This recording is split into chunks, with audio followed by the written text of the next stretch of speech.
Good morning. I don't know if this is on here, but we have some amazing speakers here through the years, and one of the things that enables us to bring speakers here is these endowed funds. So this morning's speaker comes because of the Paley Family Endowed Fund. It was established in 2006 by Valerie and Jeffrey Paley, and supports Paley lectures. I don't think we'll be getting a lecture so much today. It's an annual program of visiting speakers, invited speakers who address the school community on current issues of major significance, such as government, journalism, foreign affairs, environment, civil liberties, in order to provide Taft students with the opportunity to be inspired by the value and dignity of lives filled with purpose and commitment. So, and I've asked Anna Sinkler, to introduce the guest speakers.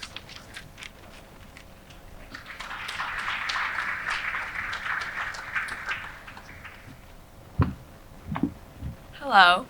Tom Shadyac is one of Hollywood's all-time leading writers and directors, with his films Ace Ventura, Pet Detective, The Nutty Professor, Liar Liar, Patch Adams, Bruce Almighty, and Evan Almighty, grossing nearly $2 billion at the box office. Tom also produced a documentary, Happy, and wrote and directed the documentary I Am, which explores two fundamental questions: what's wrong with our world, and what can we do about it? I Am has won numerous national and international awards and was one of the highest grossing documentaries of 2011. Tom is one of New York Times best-selling authors with the 2012 publication of his first book, Life's Operating Manual. Of Lebanese descent, Tom comes from a unique and diverse background. He's been an actor, screenwriter, and stand-up comic while studying in depth the monastic traditions, ancient philosophy, mystic poetry, myth, and storytelling. What sets Tom apart is his rare ability to blend humor and heart. In 2013, after teaching at Pepperdine for 8 years, Tom became filmmaker in residence at the University of Memphis and taught at Lemoyne-Owen College, where his students introduced him to the pulsing promise of the Soulsville neighborhood. Soon after, he purchased 2 bankrupt buildings that became the Memphis Rocks campus, housing the world's largest nonprofit climbing gym, as well as numerous multifaceted programs that serve the local community.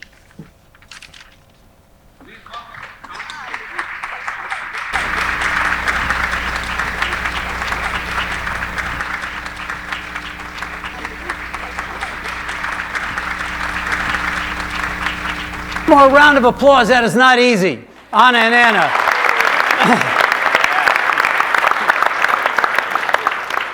Do you know the fear of death is second to the fear of public speaking? Have you heard that?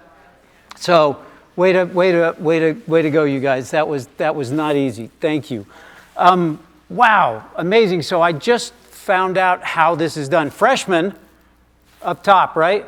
Let me hear from the freshmen. No freshmen? Can I hear from the freshmen? I'm not going to curse much, but that's really shitty. Can I hear from the freshmen? Gotta hear it. Maybe you gotta call them lower mids. Oh, is that what you are? Lower mids? Is that what they're called? Okie, say something. Can you all cheer at once? 1, 2, 3.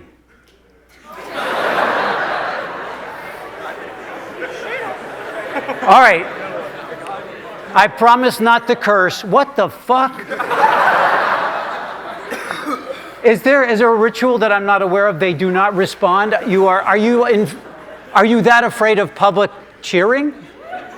All right, never mind. I didn't realize that it's freshmen, I guess. Is it called?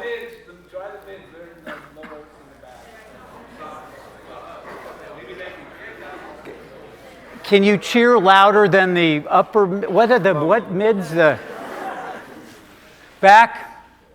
What are they? What am I calling for? This is my whole talk to get you to cheer. The mids. Mids, let me hear you. Wow. Okay, I hope you all up top can now learn that is how you cheer. Well, look, it's really amazing to be here. I feel like so blessed to be in dialogue with you. How many of you, first of all, thank Reverend G for inviting me. I think it's the Rev that got me here, so thank you, Reverend. You may applaud now for the Reverend. By the way, I'm cold, that's why I'm wearing this. I am not as cool as this jacket, I promise you. My cousin used to work for Spider, very, very cool jacket. Whoever applauds the loudest will get this jacket at the end of it. Exactly, a room full of materialists, I love it. How many of you have seen, I know you're younger, but I'm guessing you've seen some of the movies I've done. Ace Ventura, Nutty Professor, Liar Liar, Bruce Almighty. Yes? Good. Good. Yeah, I started working with this guy named Jim Carrey. Are you familiar with Jim? Jim helped to change my life. When I met Jim, I wasn't that much older than maybe mid-early 20s. And I saw something in him. But what happened was there was something that was animating both of us that joined us together, which was this spirit, what I'll call a creator. And the first conversation we had was about God and what it is that our role is here on earth. You'd think that was kind of crazy, but we then, after many years, created this movie, Bruce Almighty, together. How many of you have seen Bruce Almighty? Yeah, great, great. So out of that conversation, I say this because I want you all to know that there's a guiding hand in your life, whether you're aware of it or not. We have so much help from forces that we may not be aware of, and that was alive when I met Jim 10 years before we ever made Bruce Almighty. So we did Ace together, then we did Liar Liar together, and then we did Bruce Almighty. When I made Bruce Almighty, it changed my life. It changed the course of my life. And that's what I want to talk to you about briefly, which is why and how that happened. It happened because I started dialoguing with people like you. And because I did what I believe all great artists do, and I think all good people do, is I listened. And what I heard from the students when I began to teach, I'll tell you how that happened in a second, changed my path. So we make Bruce Almighty. Y'all remember who played God? Morgan Freeman. Yeah, Morgan Freeman, also a very, very, very significant influence in my life. I've done 3 movies with him. I did one recently I'd love for y'all to see called Brian Banks. It's on Hulu. And Morgan did us a favor. One of our actors got sick. He came in and gave us a couple weeks. So after Bruce Almighty, I got asked to teach at a school. Anybody heard of Pepperdine in California? It's a college in California. So I got asked to teach a screenwriting class. I started to teach that class, and students showed up like you're showing up with a lot of energy, a lot of light, a lot of, vim and vigor. By the middle of the semester, they were all dead. The light in their eyes had gone out, and I didn't know what the hell happened. So I stopped class. I stopped teaching them about beginning, middle, and an end, and structure, and character development, and all that. And I said, what is going on in your life? And they proceeded to tell me about the stresses that they were all feeling. And I did a little bit of a survey through Reverend G and some of his students who have been very gracious. I met Max and I met Matt. Where's Matt? Matt is here. And I met Brandon and Anna and Anna. What's that? It's Braden. Braden, sorry. I met Braden. I love it. I love it. Correction. So I didn't listen very well to Braden. Forgive me, Braden. So I asked them what was going on. And the answers that they gave me were the same answers that your class gave me. Everyone was stressed about their future, what they were going to do. For you, I'm sure it's where you're going to go to school. For them, it was what they're going to do after school because they were in college. They were feeling pressure from their social lives. Who was going to be successful and who wasn't? Who was going to stand out and who wasn't?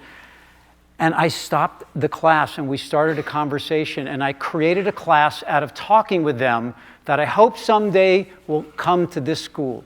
The class is called Storytelling and Life. And here's the thing. We show movies, and we talk about how those movies apply to your lives. So you think you're watching a superhero movie, when what the movie is really doing is calling for the superhero to come forth in you. It doesn't mean you're going to leap tall buildings or fly, but it means you have to fly through possibly that difficult obstacle that's in front of you. So we started this conversation. It's the easiest class they ever took because we would watch movies, and we're going to watch a very short movie today in 1 minute about some work I'm doing in Memphis, Tennessee. We would watch movies. I would set the class up like a movie theater, so we would have snacks. When the movie was done, we had pizza, and then we talked about those movies, and at the end of class, you got a bike, a free bike. Who would like to take that class? Yeah, good class, right? It's also the hardest class you'll ever take. The hardest class you'll ever take, and I'll tell you why. Because you can never leave that class without knowing something about your own life.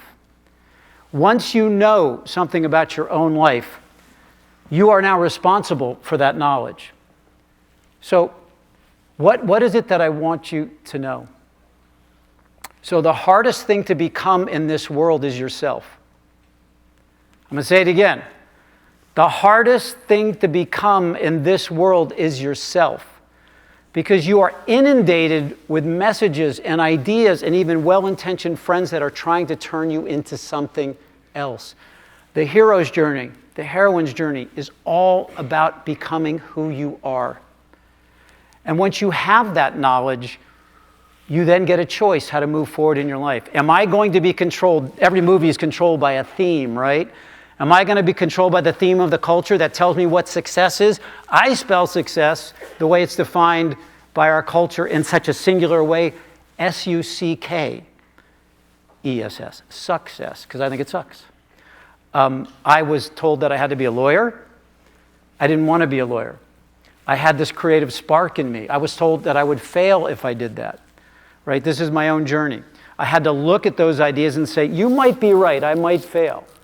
But something is living inside of me that must come out, and I must explore that. So something is living inside of each one of you. I know it. It may be a little different than what mom wants, what dad wants, but I tell you, it is what God wants, whatever you call God, your own heart, your own intuition. It is living and breathing inside of you, and when you grow and you bring that out of you, that's what I call success, S-U-C-C-E-S-S. So I'm going to show you a movie now, a short movie. So we're going to have a little bit of a class. I know we only have a few minutes. This is a 5-minute short film. It's actually called a sizzle reel. So we made a 44-minute documentary. I bought you'll see this giant rock climbing gym in the most underserved neighborhood in America at the time when we came there. It's called Soulsville. 1 in 9 kids will be subject to violence in this neighborhood. It does not look like this place. It is very, very, very different because America told their ancestors a very different story about who they were. And these kids are now growing into much more than that story. So I started this nonprofit climbing gym. They needed a safe place to recreate. Some movie makers came. They made a movie that did really well. We made a short film, this is it, that we used to sell it as a TV show. So this is called Black Ice. It's a sizzle reel. You'll see at the end we're selling it as a TV show, but there's a story inside of it. Let's take a look. Black Ice. It is a lot of snow out there, dog. I really hope ain't no black ice on this road. Why everything that's bad got the name Black? Like they be like Black Ice. And how you know it's black? It looked clear to me. Look clear to me, exactly. Maybe if y'all didn't paint the streets black, it wouldn't be black. Maybe if they had an opportunity to be on top of the snow. Man, we a long way from Memphis.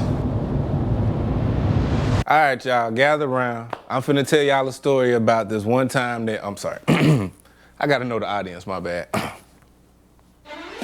I am about to tell you a story about a group of African Americans from South Memphis who embark on an ice climbing trip.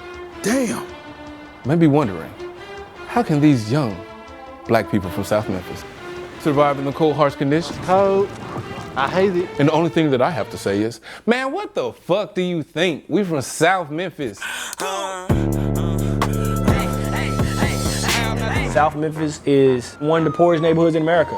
Memphis is a motherfucking hard-ass, beautiful place. We have a lot of rich history, but there's a lot of pain here too. The promised land. Martin Luther King gave his mountaintop speech here, but also this is the place where Martin Luther King was killed. A lot of businesses haven't been open since then. The youth just roam the streets. South Memphis needed a place where kids could be safe. Nobody would have thought it would have been a climbing gym. We are live on location at Memphis Rocks, the new climbing facility in the Soulsville neighborhood. We are a nonprofit. No one is turned away. To be able to be vulnerable, to say, damn, like I've never done this before, or I'm scared of heights, or like, you really got me? We just experienced this power, this self-empowerment and confidence. Walking in Memphis Rocks, I'd never seen so many black climbers in my life. Never heard about climbing. I never knew it was a thing. Shadyac is a regular South Memphis kid. He lived in the hood. Gang activity. He was shot in the back and in the chest. One bullet came up his neck, came out his mouth, knocked his bottom teeth out. It kind of like made me realize that the old me ain't gonna get me nowhere. The new me will do something right. I ain't never been outside Memphis, but I'm excited. You're gonna be all right. We got you. All the way. I don't know how this is gonna look. Man, who gives a shit? It's a bunch of misfits. Like, we have a lot of characters. Oh, yeah. Coming from Memphis where everything is flat, it was definitely an adjustment. This snow is thick as shit, y'all. I've never seen Shadyac let go. In South Memphis, you can't act like a kid. You don't have the freedom to play. To play is to get in trouble. So this is what we climbing? This is it. Pretty cool looking, huh? I'm nervous as hell right now. Swing it like you mean it, babe. Can I walk around? Okay, Chris. It's just you have to learn how to be miserable and still like keep going. Let's go, Leisha. He gonna be like kind of challenging for me because my arm messed up. Shadyac, he can't really lift his shoulder that high. Damn. Just gonna go down. He kind of like took me back to the day I got shot. I've been through way too much stuff in my life. Way too much stuff. I just thank God, I'm still living. He's gonna go back home and he's gonna know that he has potential. I'm just trying to make it out the hood, that's it. Nice. Come on, Shadyac, push it. Almost there.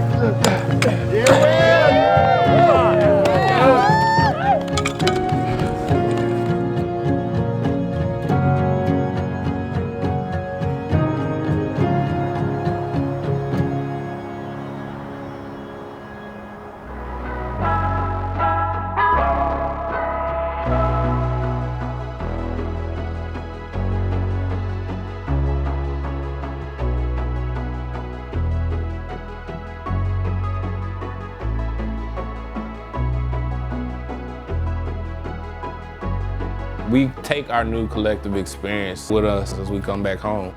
Back to life, back to reality.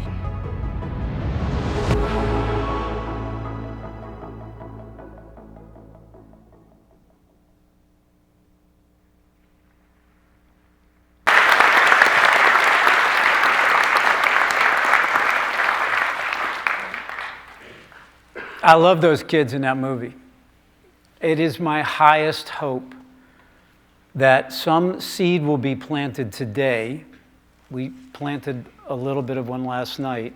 That you all will come, some of you will come and bless us with your presence in our neighborhood.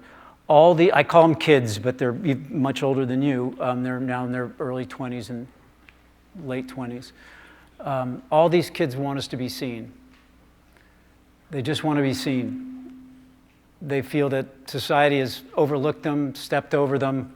Our neighborhood's the last neighborhood to get anything in Memphis. Infrastructure, Memphis Light, Gas and Water is the last stop is South Memphis. When I bought the buildings, it's a 5-acre campus. I was told that there would be a power, an energy crisis whenever the city got a storm. When we get them a lot, we're in the South, that our electricity would go out. And it was a metaphor. Little did I realize, yes, it was true, but it was a metaphor that the energy of society has moved elsewhere. We're not interested in underserved neighborhoods. Our energy is elsewhere. And I think a place like this has the energy, and even in reserve, to come to see our kids and to do what happened to me, which is to learn and be filled with an abundance of spirit. Because of their strength, I get stronger. I went to this community to teach, and I've been taught, and I continue to be taught. So there's 3 things I want to talk to you about that make that story your story. How is it that that's my story? Number one, most of you are not necessarily people of color. You're not from underserved neighborhoods. The principles inside that story make it exactly your story. Now, if we were doing my class, I would be speaking to you. You'd be speaking to me. Today, it's going to be one-sided. We're going to have a Q&A afterwards. Come if you can. We can really get into some stuff there. I much prefer, 2 people playing tennis, us bouncing, than playing solo. So what are the principles that are alive here that make it your story? There are 3 things. You don't need to memorize these words. Just kind of understand them in your body. There are 3 things going on in every story: separation, initiation, and return. So they were separated from their comfortable lives. Well, not so comfortable in South Memphis, but at least what they knew, what was normal, right? Memphis is flat. I come here to these beautiful mountains in Connecticut. Oh, you are so blessed. The mountains, they don't exist in Memphis, flat.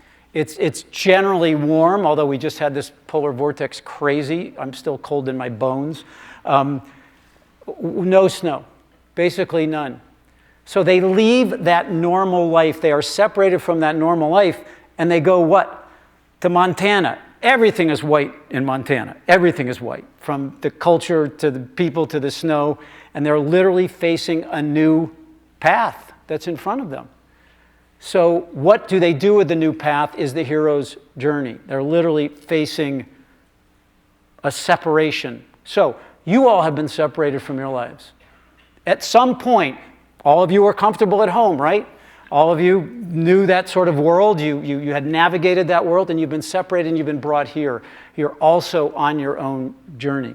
And this happens over and over. The second thing I said was initiation. Initiation is really where, let's just say it, the shit hits the fan. It's where you face obstacles. It's where all those pressures you all communicated to me start to show up. For them, it was literally a mountain.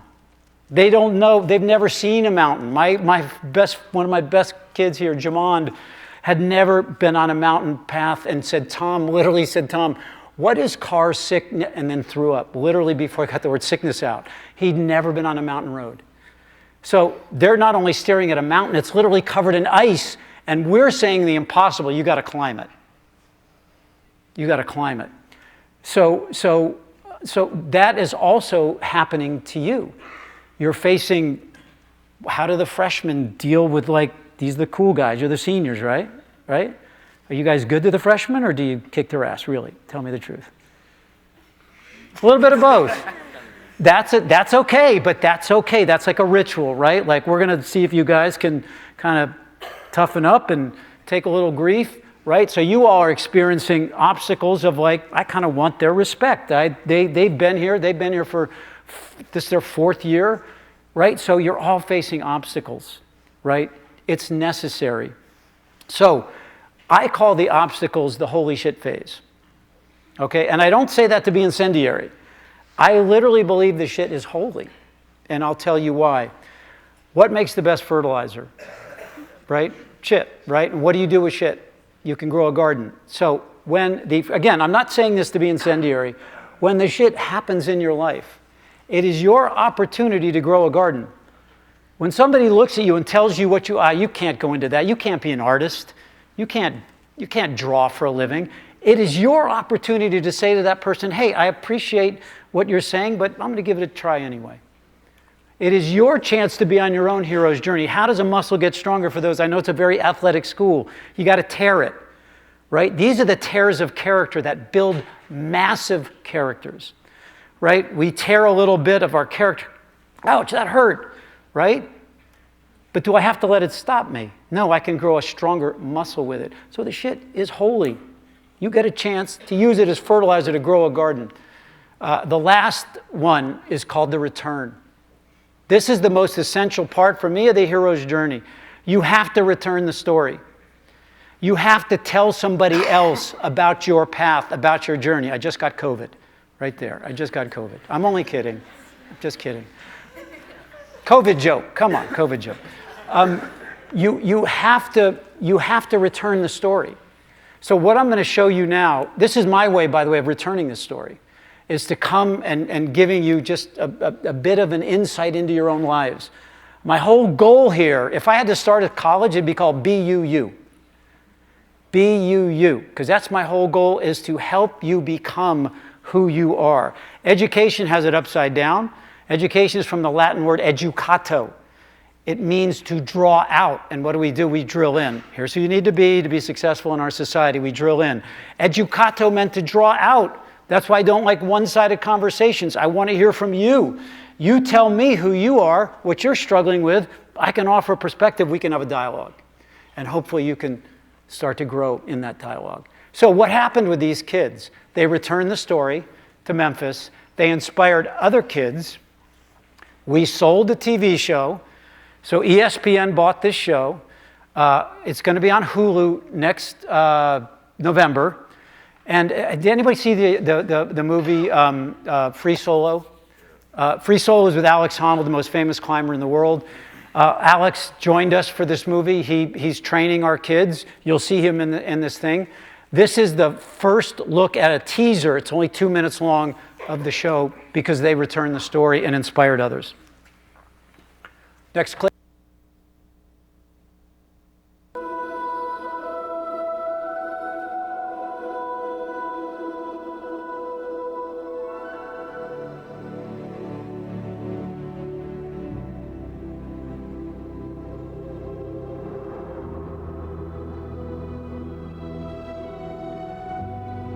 Man, what the fuck is a rock climbing gym?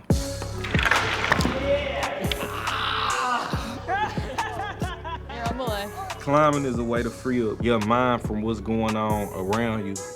But I never knew, I fall in love with something that I never thought that was for me because I only seen people that didn't look like me doing it.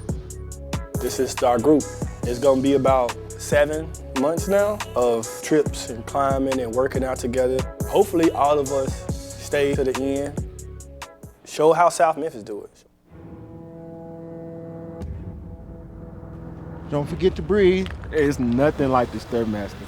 You can see the beauty that was around us. That was really breathtaking. The oxygen is getting thinner. It was hard for me to get air. What up, Alex? Now you're in my neighborhood. That main finger look like my thumb. Getting people on their first climb outside, first multi-pitch. Holy smokes. Just really special. There's only one way to learn it, and that's by going out here and just getting worked. How you feeling, Mike? I'm scared as hell. Hey, bruh, we from South Memphis. Woo! Yeah. It's really, really good effort. Bam, bam. It was absolutely insane, and we were at the top. 1, 2, 3. Memphis rocks!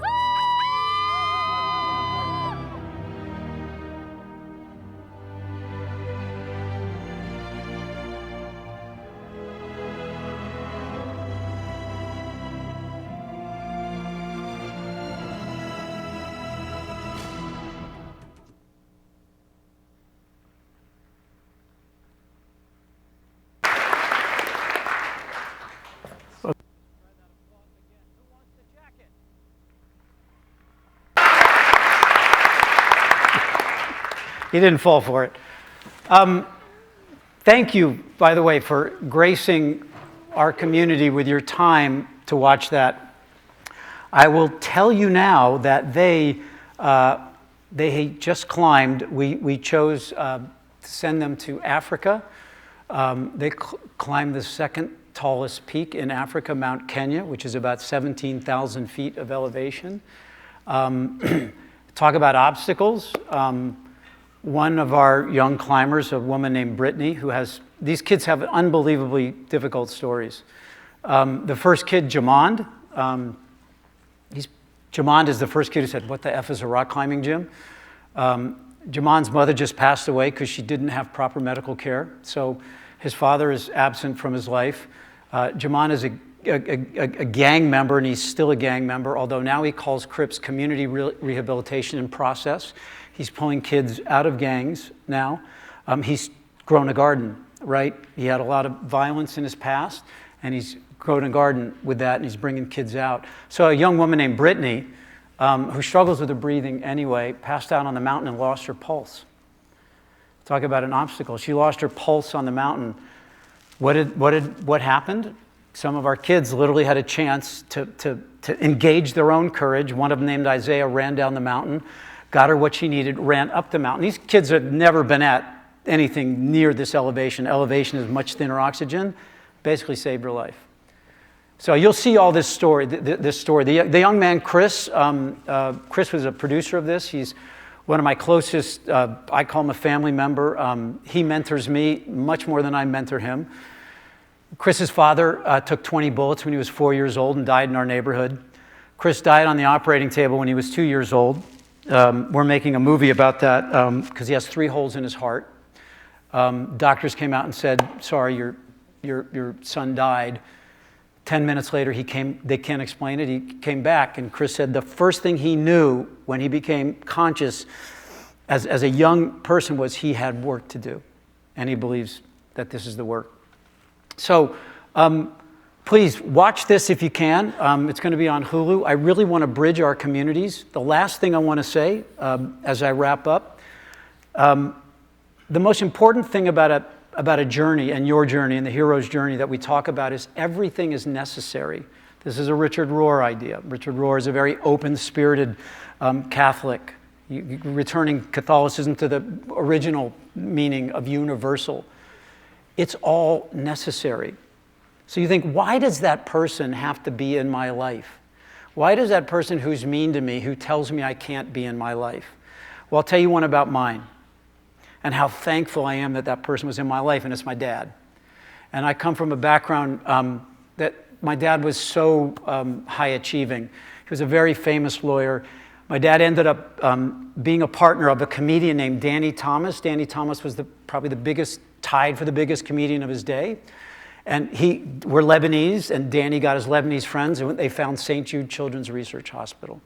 I'm sure many of you have heard of it. It gives all of its protocols away to kids with cancer for free.